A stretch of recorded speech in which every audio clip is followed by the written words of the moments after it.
There's more breaking news, and the question that it speaks to could not be bigger, namely, are we alone? Specifically, were all the strange, otherworldly objects observed by naval aviators over the recent years alien spacecraft? The government has been looking into it. Tonight, the New York Times has learned the report's bottom line.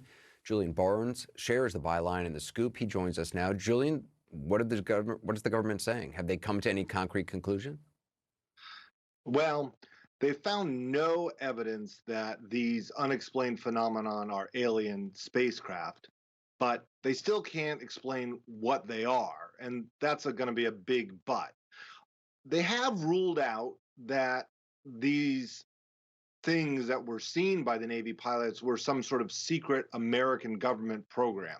That was out there as one possibility, and that's been eliminated.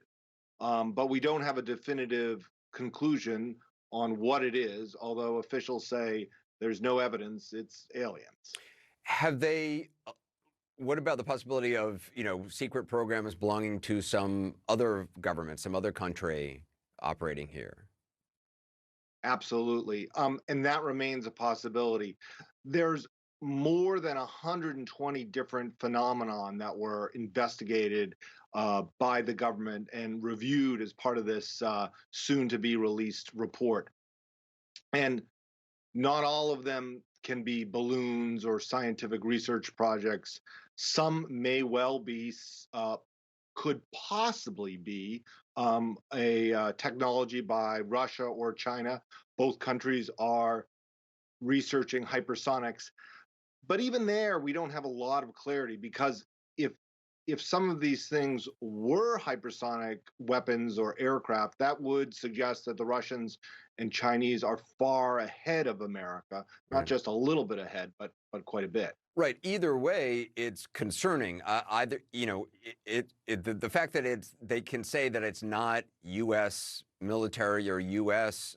Spacecraft, then if they can't say for sure, they say there's no evidence that it's alien, but that doesn't mean it's not alien. There's just no evidence of it. Correct me if I'm wrong. And No, the other alternative is that it's some other country's aircraft moving in ways that we are not capable of or familiar with in our airspace.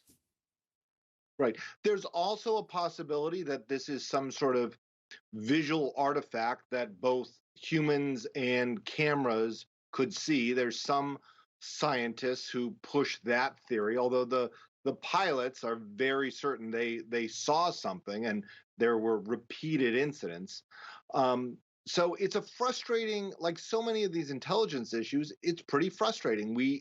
There's more unknowns than knowns. So even though the government says there's no evidence that this is an alien spacecraft, I mean, what happens now? It's not obviously going to stop people believing something is out there. There were also all these stories about maybe they had material or recovered material. Does this report address any of that? Well, we don't know, but we don't know for certain. But there's nothing in this report, I'm told, my colleague is told, that presents evidence that could points to an alien spacecraft. So having otherworldly material that couldn't be explained, well, that would be a piece of evidence for an alien spacecraft. So that's not in this report, and it's not in the classified annex that'll come out later this month. Oh, and is there going to be an unclassified version? Oh, yeah. So Congress has required an unclassified report that's due by June 25th. And the public will be able to read that. There will also be a classified annex that we won't be able to see. Although we're told that in that annex, there's no evidence of aliens there either. It's fascinating. Julian Barnes, I really appreciate it. Thank you.